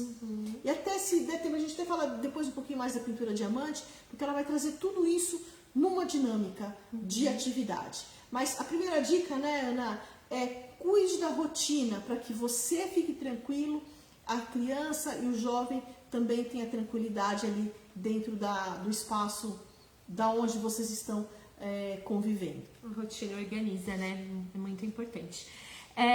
Então, pessoal, eu vou falar sobre as três, né, habilidades mais importantes quando a gente fala de funções executivas, que é a questão da memória de trabalho. O que é a memória de trabalho? É aquela memória que nos ajuda a recuperar lá na nossa memória de longo prazo coisas que a gente já sabe e que são importantes para que a gente consiga ser executivo, para que a gente consiga realizar as nossas tarefas do dia a dia, né? Então, recuperar essas memórias e conseguir sequenciá-las para que a gente consiga executar as nossas tarefas. A segunda é a questão do controle de impulso, controle inibitório. É importante a gente falar do controle inibitório, principalmente quando a gente trabalha com criança, porque às vezes a gente acha que a criança ela tem a mesma capacidade que a gente de aguardar para que as coisas aconteçam, que ela tem a mesma capacidade de se manter do início até o final numa mesma atividade. Não, né? A criança está com toda essa parte do córtex pré-frontal, que é responsável pelo controle de impulso, pelo controle de inibitório, que são os nossos freios, né? Então a gente quer fazer uma coisa, mas a gente não pode. Então a gente consegue frear. A gente tem vontade de dar uma resposta mal criada, mas a gente sabe que não vai soar bem. A gente consegue frear. A criança, ela tem mais dificuldade com isso. Por isso que a gente precisa estimular, né, essa questão do controle inibitório, que é importante para a aprendizagem, que está junto com a atenção sustentada lá, né, para a criança persistir do início até o final de uma atividade, para ela seguir uma regra, para ela seguir combinados. E a terceira habilidade, eu falei do controle inibitório, eu falei da memória de trabalho e, peraí que o controle inibitório, a memória de trabalho e também a questão da flexibilidade cognitiva. Então, o que é muito importante? Quando a gente fala de flexibilidade cognitiva, para esse período de pandemia, né, é extremamente importante. Porque o que é a flexibilidade cognitiva? É a capacidade que nós temos e que a gente vai desenvolvendo à medida que a gente vai sendo estimulado de analisar a mesma situação de diversos ângulos, de buscar caminhos diferentes para uma determinada tarefa. Então, para nós que somos adultos, é legal, assim, ao invés da gente todos os dias para o trabalho no mesmo caminho, a gente buscando caminhos alternativos, diferentes, né? Sem o GPS, lógico. Isso é uma maneira da gente desenvolver a nossa flexibilidade cognitiva. E que com a criança, isso é importante para que a gente seja criativo, né? Que a gente consiga lidar com contextos adversos. Agora é um período que a gente precisa muito usar a nossa flexibilidade cognitiva. E aí eu vou mostrar para vocês alguns jogos que a gente pode usar para desenvolver isso, né? Então assim, se não tem nenhum desses, não tem problema.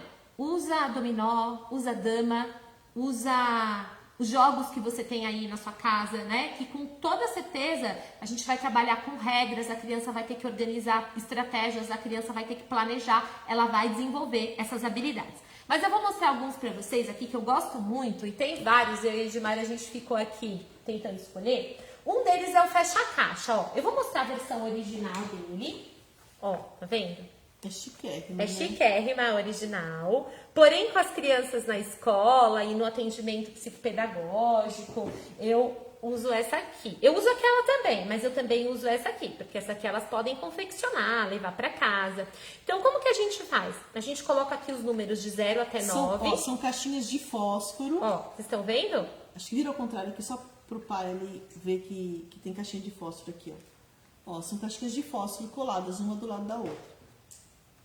Isso. Ana, que faixa etária? A partir de que faixa etária? Então, ó, o fecha-caixa dá pra usar com qualquer faixa etária, só que você vai adaptando a forma que você joga. Então, eu jogava com o Cadu desde os 3 aninhos, assim, eu já brincava com ele. Porém, hoje ele tem 10 e a gente vai fazer 10 e a gente joga, só que de uma outra forma. Então, como que se joga?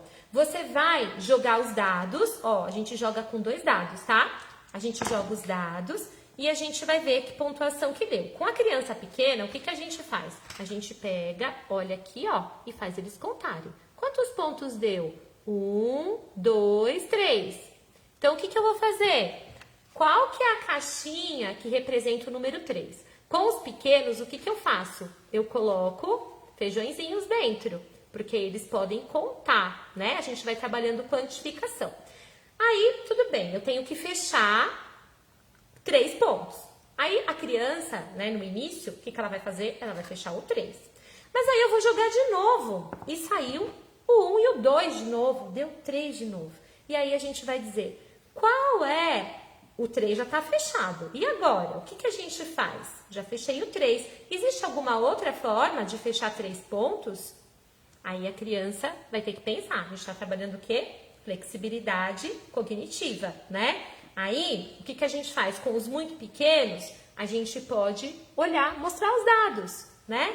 Ah, ó, o 3 já tá fechado, mas eu tenho 2, o 2 tá pertinho do 3. Quanto que falta para chegar no 3? Né? Então, eu tenho 2 aqui, ó. Quantos que faltam para chegar no 3? Falta 1. Então, se eu fechar o 2 e 1 dá 3 também, deu 3. E aí, a gente vai jogando. E qual é o objetivo? Você joga de dupla, tá? Então, tem que ter 2 desses. Qual é o objetivo? Quem conseguir fechar todas as caixas ou finalizar o jogo com uma quantidade menor de pontos é o vencedor, tá? Então, com os pequenininhos, você vai fazendo essa mediação de contar os feijõezinhos. Com os maiores, já não precisa. Com os maiores, eles mesmos, né, vão usando as suas estratégias, fazendo o cálculo mental e fechando as caixas. Então, isso é bem legal. Desenvolve várias habilidades matemáticas, composição, decomposição de número, noção de quantidade com os pequenos, né? E a flexibilidade mental. Um que todo mundo tem em casa e que é bem legal é o pega-varetas. Pega-varetas é ótimo para controle inibitório, né? Então, você joga aqui, ó, né? E aí você baixar aqui pra ver. Você joga, e aí qual que é o objetivo, né, do pega-varetas? Você puxar a vareta sem mexer as demais, né? Controle inibitório, gente. Eu tenho que vir com toda a delicadeza, com todo cuidado, pensar qual estratégia que eu vou utilizar para puxar, né, essa vareta. Além da questão do controle inibitório, estratégia, além da questão também da estratégia, dá pra gente trabalhar as 4 operações matemáticas. No consultório de psicopedagogia, eu faço avaliação das 4 operações usando pega-varetas. Então, como que a gente pode fazer? Com a criança menorzinha, ela vai contar quantas varetas ela conseguiu, quantos que eu conseguiu, quem fez mais? Ah, foi a Edmara, então a Edmara ganhou, né? Quem fez menos? Tá trabalhando noções também, né? Conceitos de mais e menos. Ah, foi a Carla, então a Edmara ganhou. Eu fiz 8 pontos, a Edmara fez 6.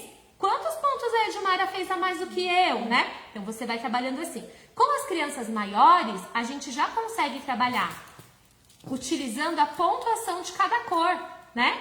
Então, cada vareta não vai valer um ponto, vai valer a cor que ela corresponde. Então, aí eu já consigo trabalhar também multiplicação. E também deve ter, se não tiver o jogo, pode fazer com um palitinho de churrasco, pintar, um guache ali, né? Às vezes só tem as palitas de churrasco, mas dá pra usar tinta guache e montar, né?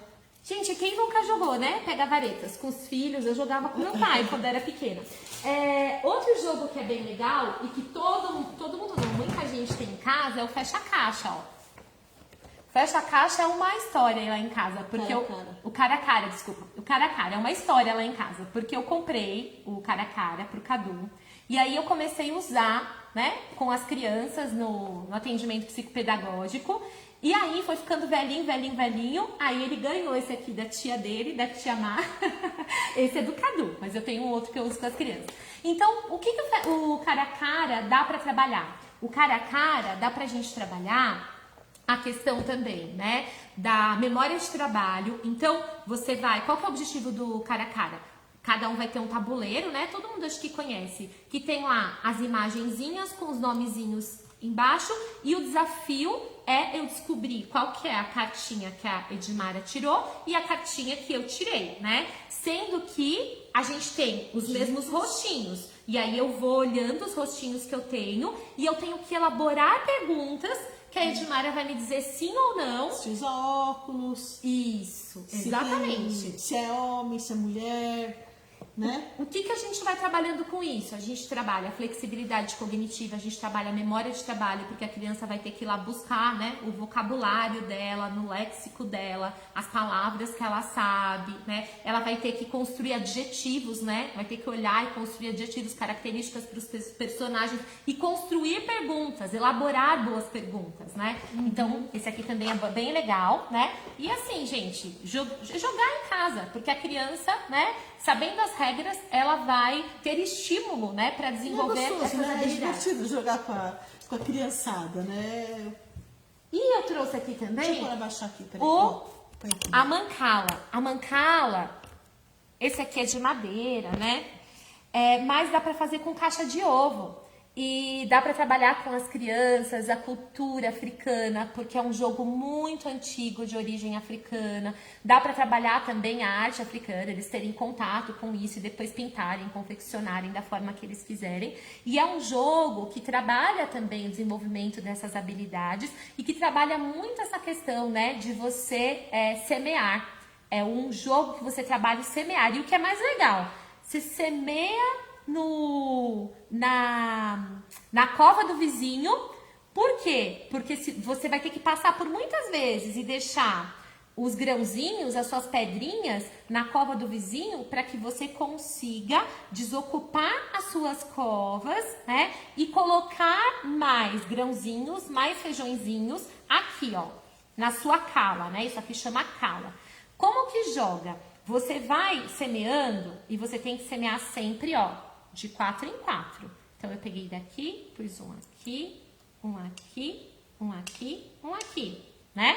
A gente vai semeando de 4 em 4, sempre da direita para a esquerda.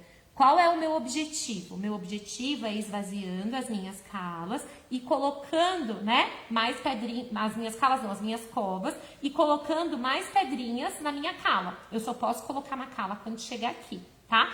Como que finaliza o jogo? Finaliza o jogo quem tiver as suas covas todas vazias, e aí quando tiver um dos participantes tiver as suas covas vazias, a gente vai na cala e vai contar quantos pontos cada um tem. Quem tiver mais pontos ganha. É bem legal também, dá pra fazer com caixa de ovo, tá?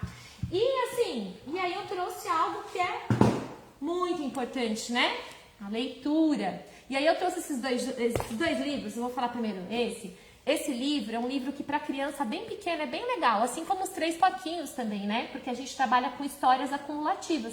E essas histórias acumulativas, elas trabalham o quê? Memória, memória de trabalho, atenção, né? Então, os diversos tipos de atenção, atenção seletiva, atenção sustentada, né? Atenção alternada. E a leitura, né, Ana, isso é para todas as faixas etárias, de 0 lá. Tem o meu bebezinho, tem 2 meses, leia para o seu filho, leia para o seu bebê, leia para sua bebê. A sua voz, ela é muito importante. Então pegue um livro, leia para ela, porque a criança ela precisa ouvir os sons das palavras. Por que um alemão tem dificuldade de dizer São Paulo? Porque ele não ouviu São Paulo quando ele era pequenininho. Então leia, a leitura é super importante para o bebezinho. Cante, leia. E os livros, né?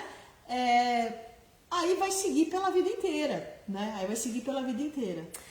E eu trouxe aqui um livro, né? Lindo, Menina e a Nuvem, que a autora é Ana Paula Freitas, que está aqui conosco, uma grande contadora de história, uma grande escritora, uma grande amiga, e eu comecei, a nossa amizade surgiu pelo trabalho dela, que eu comecei a acompanhá-la no trabalho que ela realiza, né? E aí a gente fez vários projetos juntas já, né, Ana? E ela tá lançando esse livro lindo, que trabalha muito a questão socioemocional, que nesse período de pandemia, com toda certeza vai auxiliar muito, né, para as famílias. Então, quem quiser também, gente, ó, pode falar comigo, ou de repente, Ana, você pode deixar seu contato também, pode procurar que eu passo também. Coloca aqui nos comentários. Aí. Coloca nos comentários. É um livrinho fresquinho e estou esperando o meu também chegar.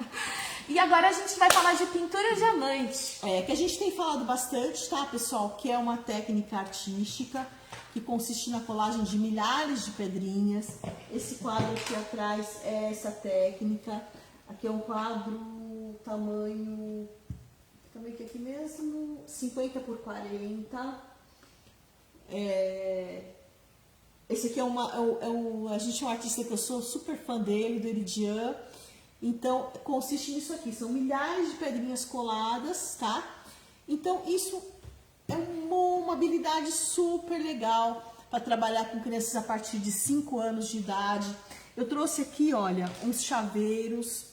Aqui estava com a gente a Daiane, a Clara, que são da área da pintura diamante também. Deixa eu colocar os chaveirinhos aqui para vocês verem, ó, que legal. Alguns aqui para vocês terem uma ideia do Olha, isso aqui, por exemplo, é a técnica, tá? Que consiste na colagem de todas essas pedrinhas. É um trabalho que dá para fazer com crianças pequenas, porque é rápido. Esse aqui é rápido, tá? Esse daqui é um gatinho. Esse aqui são tudo chaveiros, tá? Vocês conseguem comprar isso no Brasil já. Então vem o kit, vem as pedrinhas, né? Não acertou aqui ainda.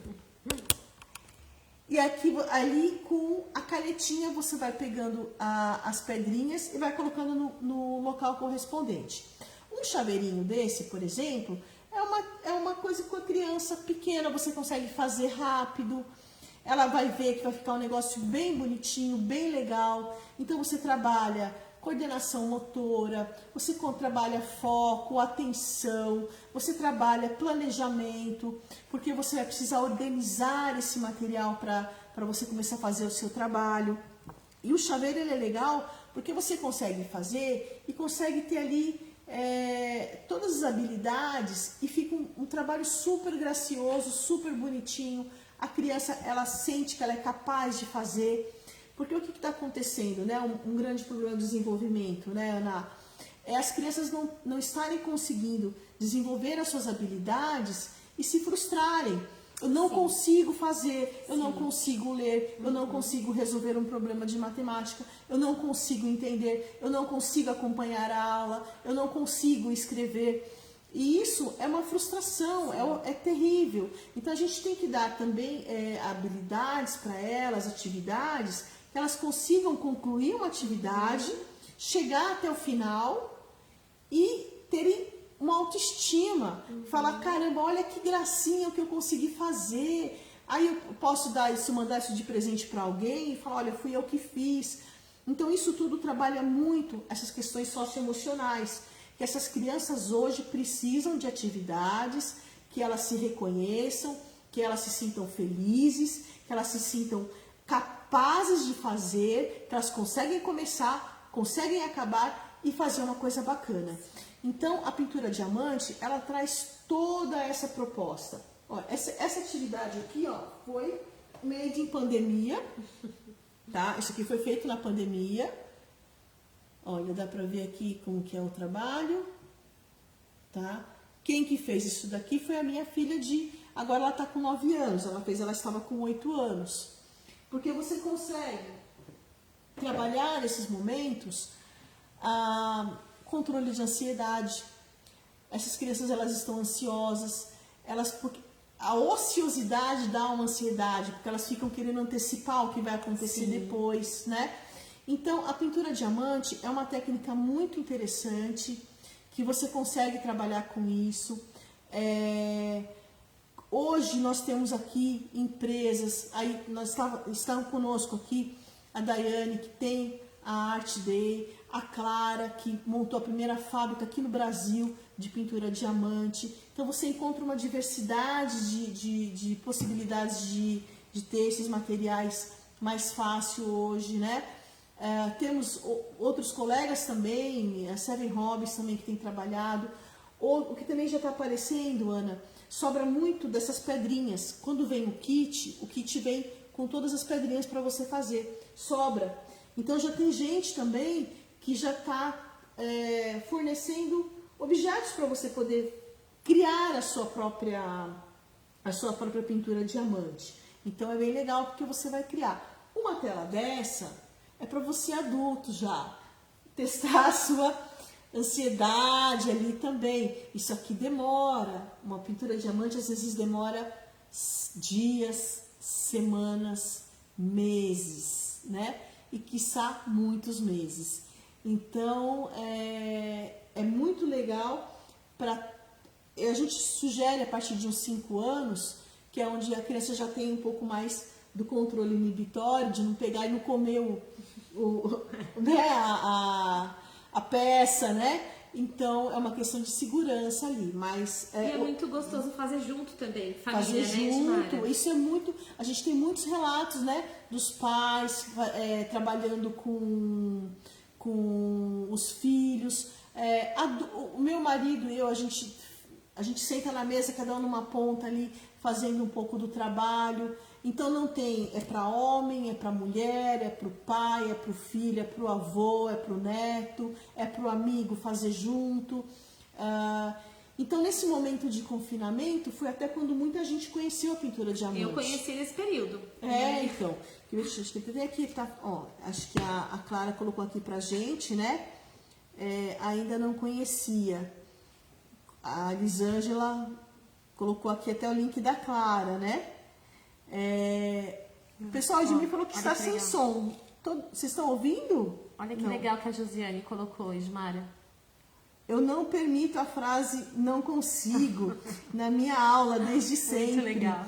E a Jo, ela é pianista, musicista, minha grande irmã, e agora ela se permitiu fazer pintura diamante. Jo, você sabe muito bem que eu sei que foi um desafio para você. A Jo, ela era muito resistente de fazer. E como ela, muitos adultos às vezes falam assim, depois eu faço, e foi protelando isso. Quando ela começou a fazer, ela tem uma coleção de chaveiros, de bolsas e uma série de objetos que ela se apaixonou, e eu fico muito feliz por isso, né? Deixa eu ver aqui.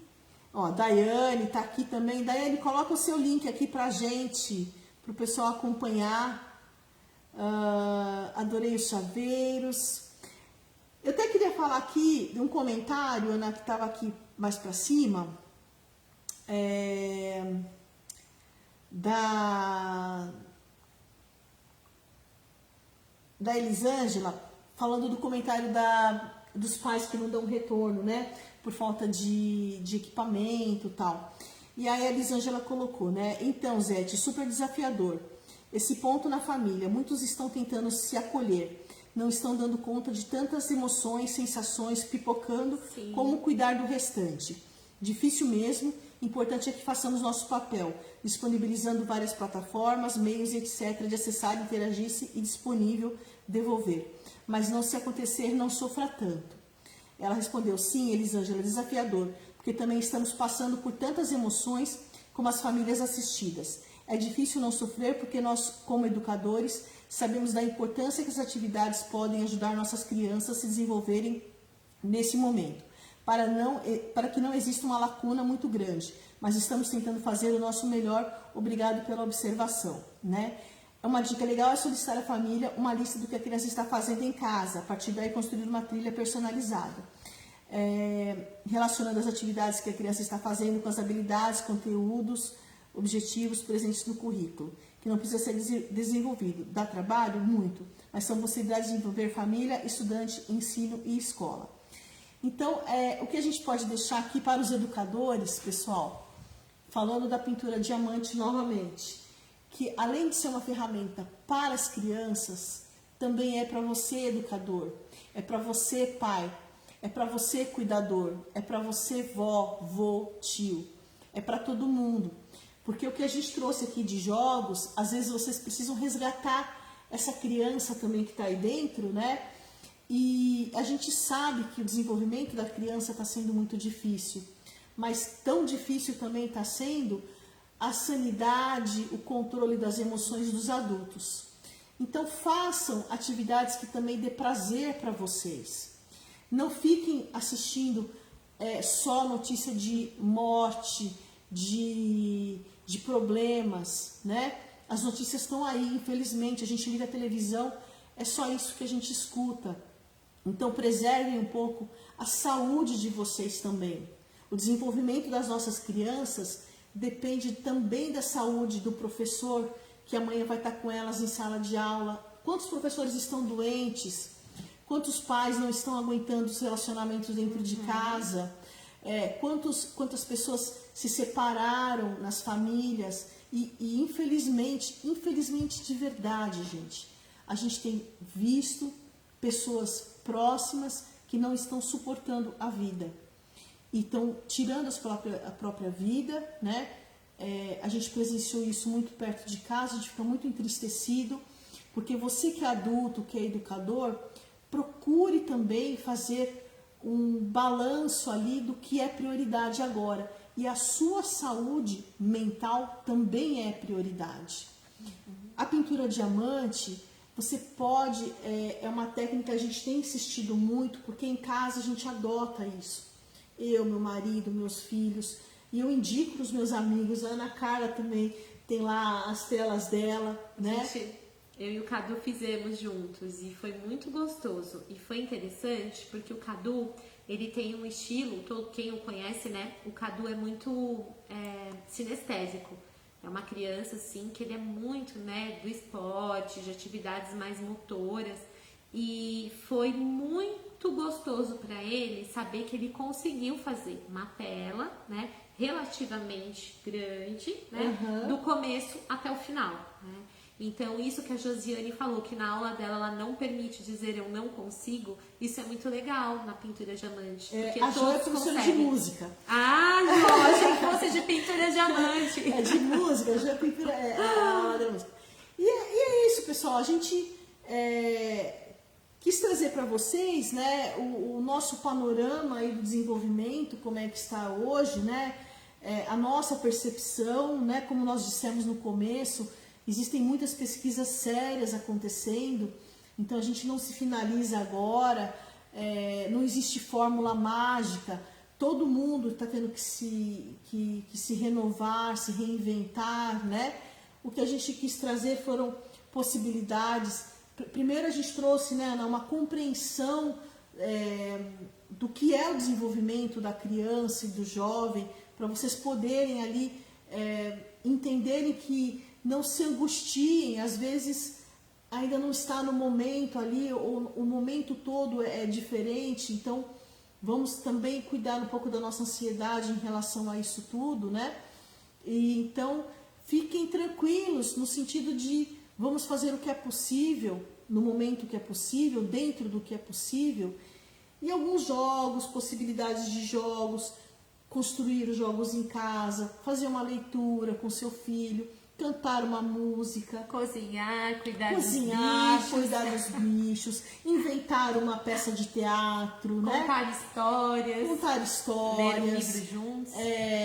E a gente está aqui para poder celebrar com vocês os pontos positivos. Coloquem nos comentários, mesmo depois da live, podem continuar colocando os comentários. Se a Jo tiver conseguir colocar a foto aí, pode mandar foto para o pessoal ver também. Daiane, claro, espaço aberto para todos.